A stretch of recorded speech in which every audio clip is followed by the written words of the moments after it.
Hello dear student, आपका स्वागत है फाउंडेशन कोर्स हिंदी भाषा और संस्कृति के थर्ड ईयर के इस कोर्स के मॉड्यूल नंबर 1 में, जो हमने आपकी इकाई 1 से यानी यूनिट नंबर 1 से लिया है।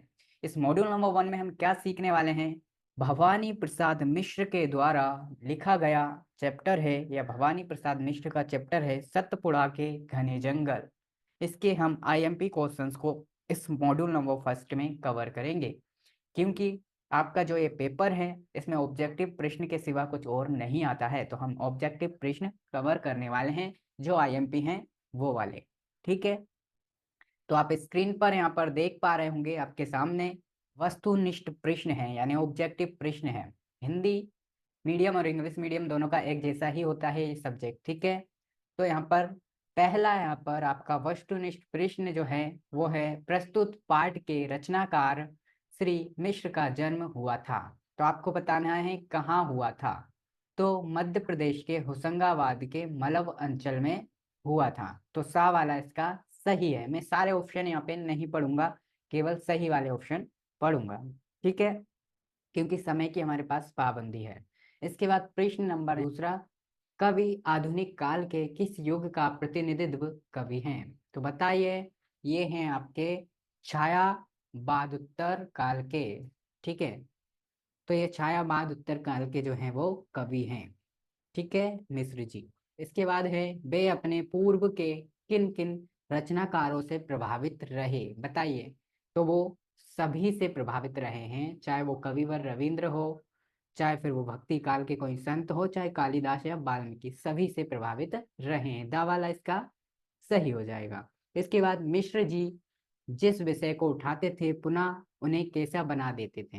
तो पुनः उन्हें घरेलू बना देते थे। ए वाला या आ वाला इसका सही है। इसके बाद है, सतपुड़ा के घने जंगल कविता उनके किस संग्रह से ली गई है? बताइए। तो इसका सही उत्तर है बा, गीत फरोश। इसके बाद है, अपने किस संग्रह के लिए आपको यानी उन्हें सन 1972 में साहित्य अकादमी पुरस्कार दिया गया था? तो सा है बुनी हुई रस्सी, ये उनकी रचना थी। ठीक है, इसके बाद है, भवानी जी को कवियों का कवि क्यों कहा गया था? क्यों कहा गया था? दोनों सही है, सा वाला इसका सही उत्तर है। इसके बाद है, भारत के किस प्रदेश में सतपुड़ा के घने जंगल है? तो सभी को पता है, मध्य प्रदेश के मलव अंचल में। इसके बाद है, जंगल को कवि ने बार बार किस प्रकार बताया है? तो जंगल को किस प्रकार बताया है? दा वाला सही है, क्योंकि उन्होंने जंगल को घना भी बताया है, नींद में डूबा हुआ भी बताया है, और उगता हुआ व अनमनासा भी बताया है। तो दा वाला सही हो जाएगा। इसके बाद है, घास चुप है काश चुप है पंक्ति में कौन सा अलंकार है? तो इसमें आपका देखो, मानवीकरण भी है और अनुप्रास भी है, दो अलंकार हैं इसमें, तो दोनों सा वाला सही हो जाएगा। इसके बाद है, घने जंगल में प्रवेश लेते समय मानव को मकड़ियां और मच्छर कैसे सताते हैं? बताइए, कैसे सताते हैं? तो बा वाला इसका सही हो जाएगा, जाले मुंह पर आते हैं, मच्छर चेहरे पर लाल काले दाग बनाते हैं।